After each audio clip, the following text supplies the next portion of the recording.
Israeli পণ্য কীভাবে চিনবেন? সহজে ইসরায়েলি পণ্য চেনার উপায় কী? বাংলাদেশে এখন বড় বড় নামি দামি কোম্পানিগুলো ইসরায়েলি প্রোডাক্ট ইম্পোর্ট করে। তখন তারা প্রোডাক্টে লেখা থাকে না যে মেড ইন ইসরায়েল বা এই সেই, প্রোডাক্টে কিন্তু লেখা থাকে মেড ইন বাংলাদেশ। এবং বাংলাদেশের যে বারকোড আছে 894, সেটাও কিন্তু ইসরায়েলি প্রোডাক্টে ব্যবহার করা হয়। তাহলে আপনার কোনোভাবে বোঝার ওয়ে নাই এটা কি ইসরায়েলি প্রোডাক্ট না বাংলাদেশি প্রোডাক্ট। আমার হাতে যেই ফেয়ার অ্যান্ড লাভলিটা দেখতে পাচ্ছেন, গ্লো অ্যান্ড লাভলি, এটা কিন্তু মূলত ইসরায়েলি প্রোডাক্ট, কিন্তু এটার যে বারকোড আছে এখানে দেখুন, এটা কিন্তু বাংলাদেশি বারকোড ব্যবহার করছে তারা। তো তাহলে আমরা কিভাবে বুঝবো কোনটা ইসরায়েলি প্রোডাক্ট আর কোনটা বাংলাদেশি প্রোডাক্ট? সহজে বোঝার উপায় কি? সহজে বোঝার উপায় হচ্ছে আপনারা যারা মোবাইল ফোন ইউজ করেন তারা এই সিস্টেমটা ব্যবহার করবেন। এই অ্যাপটি আমি কোনো প্রকার প্রমোশনও করছি না বা তাদের থেকে আমি আর্থিক কোনো সহযোগিতাও নেইনি। প্রথমেই আপনারা আপনাদের ফোনের প্লে স্টোরে চলে যাবেন।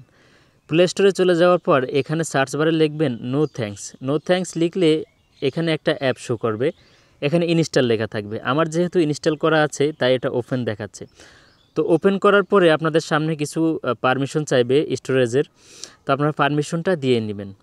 তো এরপরে দেখেন এখানে স্ক্যানের অপশন আসবে। স্ক্যান অপশন আসলে আপনারা প্রোডাক্টের ডিরেক্টলি এখানে স্ক্যান করবেন বারকোডটা। আমি এখানে প্রোডাক্টটি স্ক্যান করে নিচ্ছি, দেখুন, অথবা প্রোডাক্টের একটি ছবি তুলে নেবেন।